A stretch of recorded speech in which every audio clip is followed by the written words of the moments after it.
Bienvenue sur Philosophie bouddhiste, l'espace où les enseignements anciens rencontrent les défis modernes. Ici, nous explorons la sagesse du Bouddha pour cultiver la paix intérieure, la compassion et l'épanouissement. Et si le cœur de toute notre agitation intérieure reposait sur une seule question, que devons-nous faire de notre souffrance?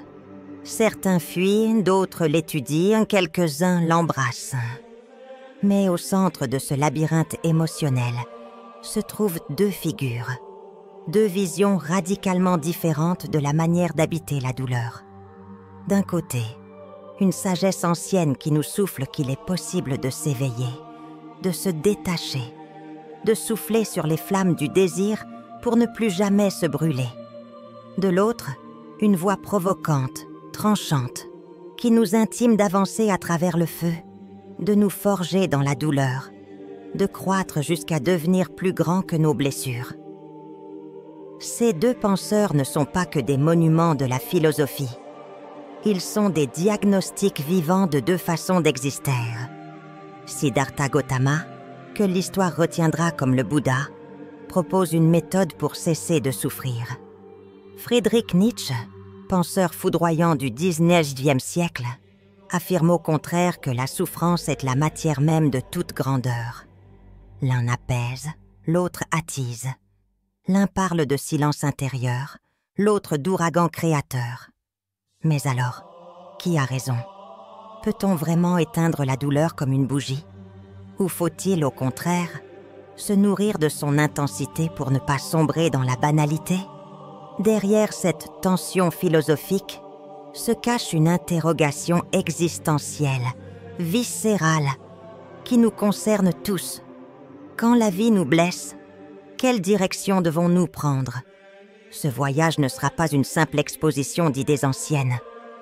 Il s'agit d'un miroir tendu à nos propres luttes.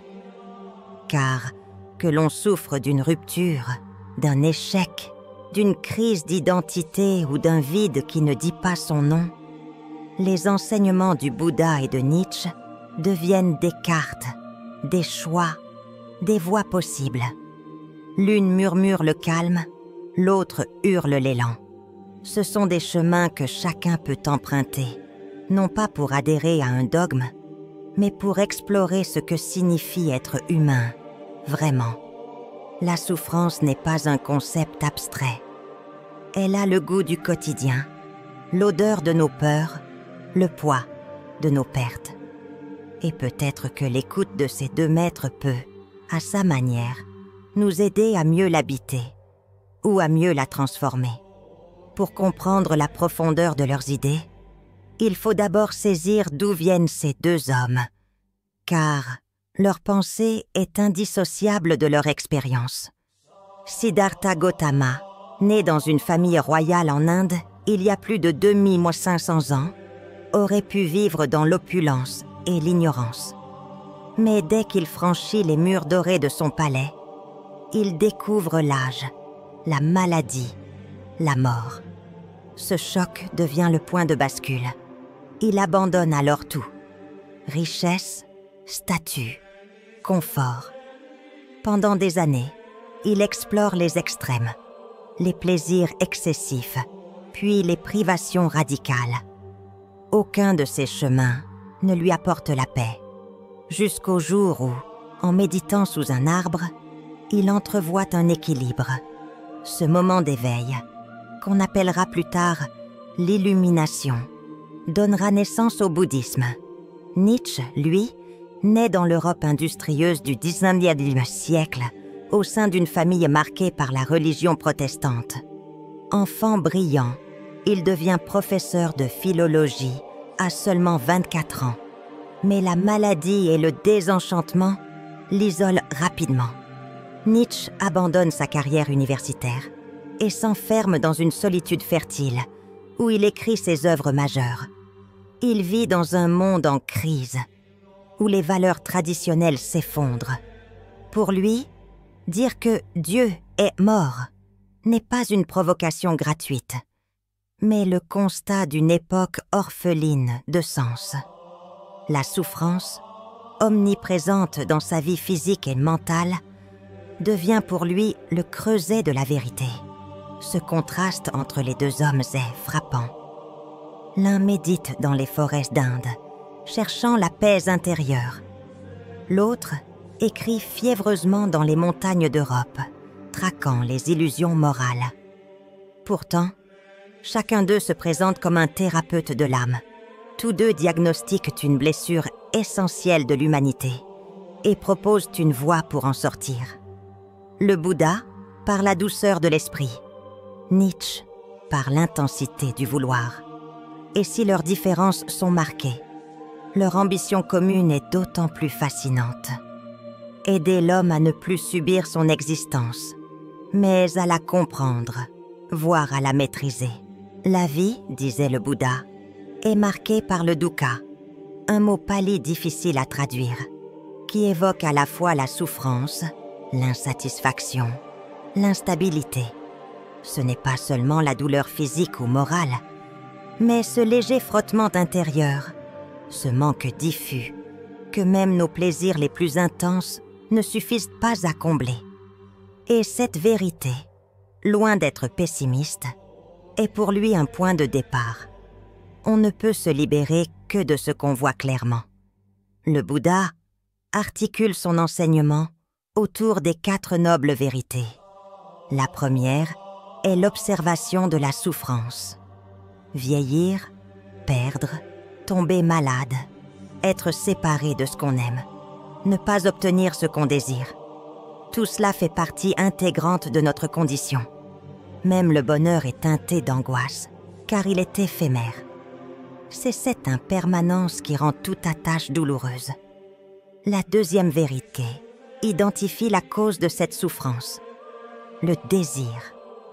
Pas le désir noble d'apprendre ou de s'élever, mais cette soif insatiable, cette envie de posséder, de contrôler, de figer ce qui est par nature mouvant. Cette soif, tanha, naît de notre ignorance de la réalité. Croire que le monde peut se plier à nos volontés, que l'on peut s'accrocher à ce qui change. La troisième vérité, plus libératrice encore, affirme qu'il est possible de mettre fin à cette souffrance. Lorsque le désir s'éteint, la paix apparaît. Cette extinction est ce qu'on appelle le nirvana, non pas une annihilation, mais une liberté intérieure, un apaisement profond. C'est comme éteindre un feu qui nous consumait sans cesse. Enfin, la quatrième vérité ouvre un chemin, une voie concrète, éthique, mentale, méditative, appelée le noble sentier octuple. Mais avant d'y parvenir, l'essentiel est d'admettre que la racine de notre douleur n'est pas extérieure. Ce n'est pas le monde qui est cruel, mais notre attachement à ce qu'on veut qu'il soit. Le Bouddha ne propose pas une fuite du monde, mais une transformation de notre manière d'être au monde. À quoi ressemble une vie libérée du feu du désir? Pour le Bouddha, la guérison ne réside pas dans des solutions magiques ou des dogmes imposés, mais dans une discipline intérieure, un entraînement de l'esprit. Le noble sentier octuple devient alors une sorte de boussole spirituelle, structurée autour de 3 axes: la sagesse, l'éthique et la concentration. La sagesse commence par une compréhension juste, voir clairement les causes de notre souffrance, comprendre l'impermanence, reconnaître que l'ego n'est qu'un agrégat d'expériences, pas une entité fixe. Cette clarté permet une intention juste, un engagement à ne pas entretenir les flammes de l'envie, de la haine, de l'illusion. L'éthique se traduit par une parole juste, une action juste, un mode de vie juste. Il ne s'agit pas simplement d'être gentil, mais de vivre en cohérence avec la paix que l'on cherche. La violence, la tromperie, l'exploitation. Toutes ces pecs, ces praques alimentent notre agitation intérieure. En cultivant la vertu, on assainit notre propre esprit. Enfin, la concentration est le socle qui permet à cette transformation de s'ancrer profondément. L'effort juste, l'attention juste et la concentration juste sont des pratiques méditatives qui permettent d'observer nos pensées sans s'y identifier. Le mental, longtemps tyrannique, devient un espace de clarté. C'est dans cette lucidité patiente que le désir peut s'éteindre de lui-même. Le Bouddha ne propose pas un idéal inaccessible. Il ne nous demande pas de devenir parfait, mais conscient. Et à mesure que l'on suit ce sentier, les chaînes du désir perdent leur emprise. Ce n'est pas une révolution spectaculaire, mais une alchimie discrète, silencieuse. Un dépouillement progressif des illusions. Et si cette voie paraît exigeante, elle est aussi profondément libératrice, car elle offre ce que peu de philosophies osent promettre, la possibilité réelle d'être en paix, ici et maintenant, sans avoir besoin que le monde change. Si ce début de cheminement intérieur t'a interpellé, si tu ressens que derrière ces enseignements millénaires se cache quelque chose que tu veux explorer plus loin, alors n'oublie pas de t'abonner. Car, dans les prochaines sections, nous verrons comment Nietzsche, à l'opposé du Bouddha, transforme cette même souffrance en feu sacré. Et si nous avions totalement mal compris la souffrance? Si elle n'était pas l'obstacle, mais le passage obligé vers ce qui nous rend vraiment humains? Pour Nietzsche, la douleur n'est pas une erreur de la vie, ni une chose à fuir, mais un terrain fertile où l'âme, si elle est assez courageuse, peut se métamorphoser. Là où d'autres voudraient guérir ou se détacher, lui propose de plonger dans les abîmes, de descendre en soi pour en revenir transformé. Ce qui ne me tue pas me rend plus fort n'est pas une maxime de motivation, mais une déclaration de guerre à tout ce qui rend l'homme faible, tiède, résigné. Pour Nietzsche, chaque épreuve est une opportunité brute d'intensification de la vie. Non pas de confort, mais de dépassement.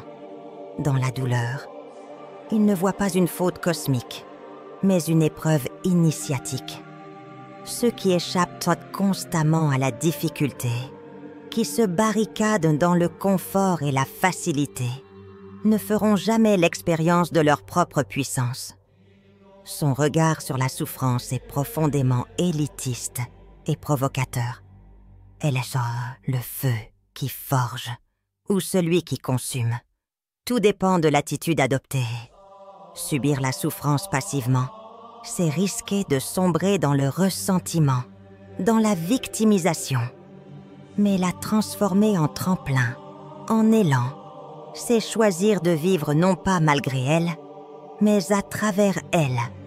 Nietzsche célèbre ceux qui, brisés, se relèvent plus vifs, plus aigus, plus audacieux. Il ne nie pas que la souffrance puisse être destructrice, mais il insiste. Elle peut aussi être créatrice. L'artiste, le penseur, l'amoureux trahi, l'exilé, tous ceux qui transforment leur déchirure en expression, en pensée, en geste, incarnent cette dynamique. Ce n'est pas l'absence de douleur qui construit la grandeur, mais la capacité à lui donner un sens.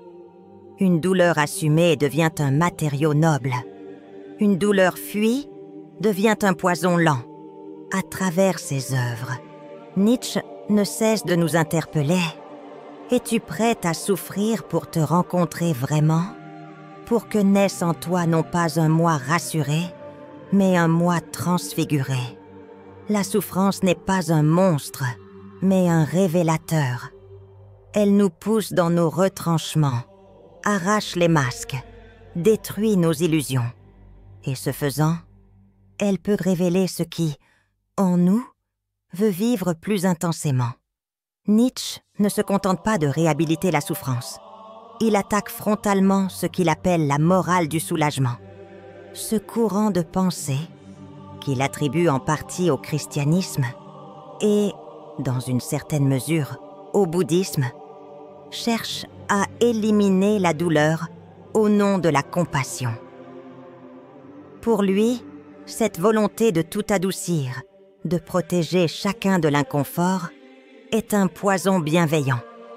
Elle abaisse l'âme humaine en la privant du contact brut avec ce qui la forme vraiment, le conflit, la tension, le défi.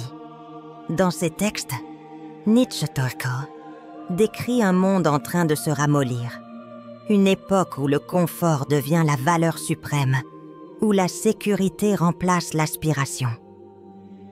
Dans une telle société, les hommes ne veulent plus conquérir, créer, transformer, mais simplement ne pas souffrir.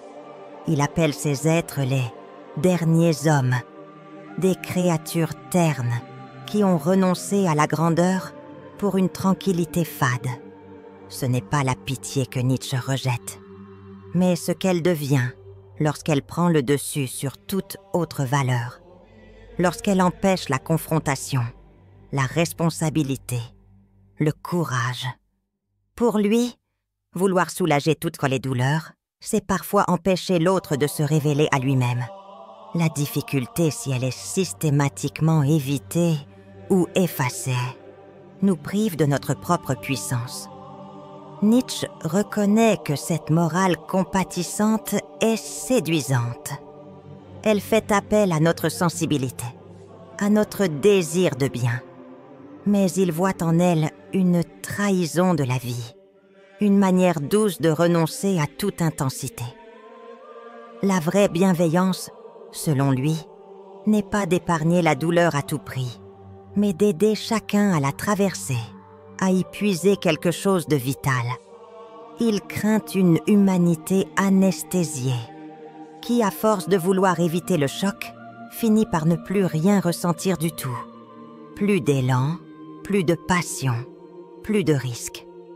Le confort devient une prison dorée. La culture contemporaine, selon lui, glisse doucement vers cette médiocrité molle, où tout ce qui blesse est censuré, évité, nié. Nietzsche ne veut pas d'un monde dur et cruel, mais d'un monde intense, lucide, vibrant. Un monde où l'on accepte que la vie comporte des aspérités et que ce sont elles qui nous sculptent. La compassion doit accompagner, pas éteindre la force.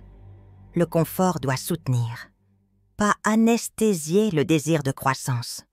Prenons un événement simple mais lourd de conséquences. Une personne perd subitement son emploi. Ce moment peut être vécu comme un traumatisme, une rupture, une perte de repère. Que dirait Bouddha? Que dirait Nietzsche? Et surtout, que pourrait-elle chacun proposer, concrètement?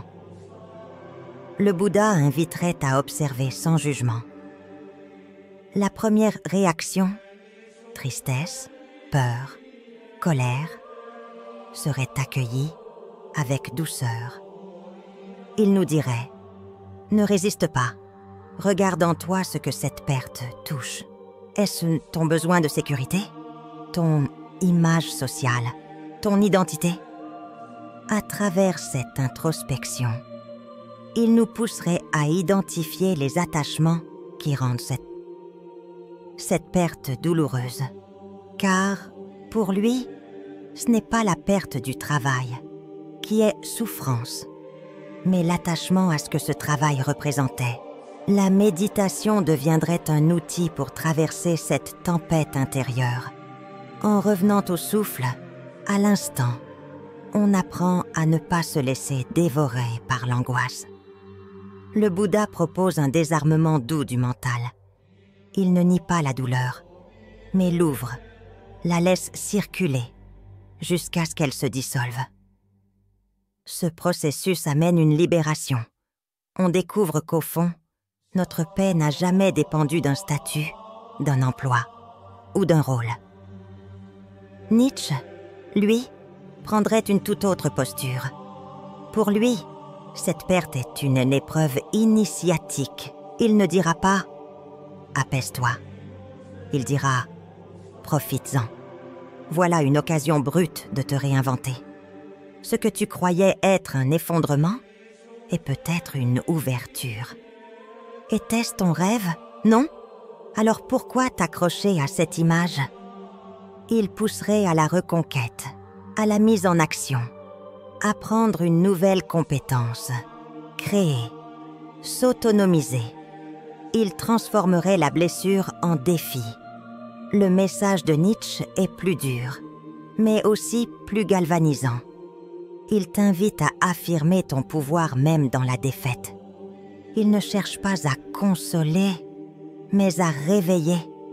Il voit dans l'épreuve une chance unique de se déployer, de s'élever, de renaître.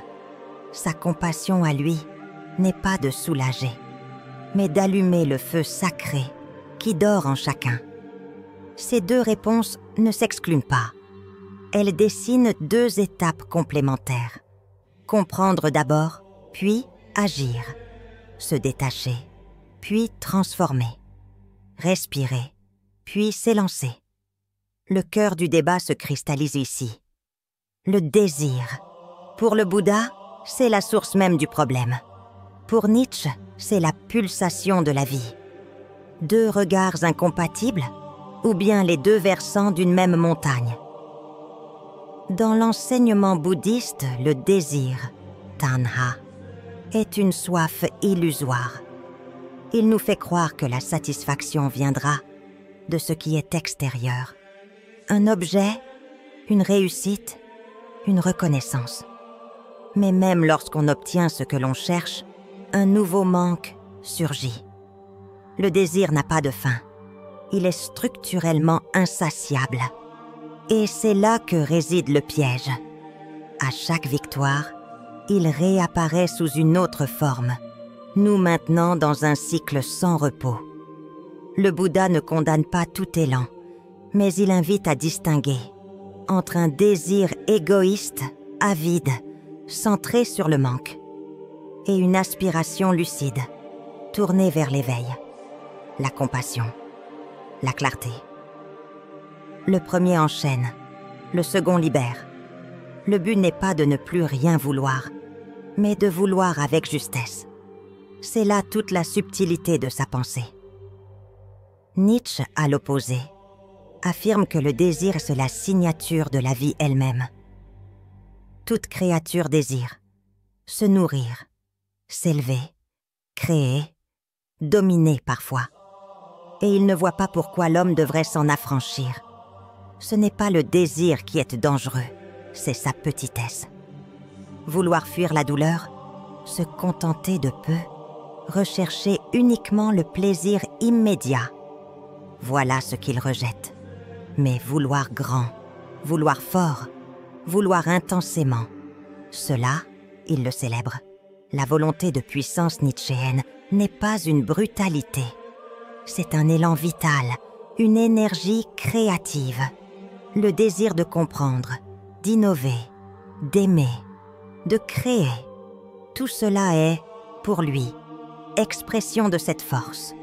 Nietzsche ne veut pas tuer le désir. Il veut l'élever, le rendre digne, l'orienter vers quelque chose de plus vaste que soi. Bouddha prône la paix dans la renonciation. Nietzsche cherche la grandeur dans l'affirmation. Deux chemins, deux visions du monde. Mais peut-être qu'au fond, la vraie question n'est pas de choisir l'un ou l'autre, mais d'écouter en soi ce qui vibre le plus fort à un instant donné. Car la souffrance, inévitable, peut soit nous faire reculer, soit nous faire avancer. Alors, quelle direction prendras-tu si ces réflexions ont nourri quelque chose en toi? Si tu sens que ce dialogue millénaire continue à parler à ton vécu, pense à t'abonner. Ce n'est qu'un début. Ensemble, explorons encore plus loin ce que signifie vivre pleinement, lucidement, puissamment.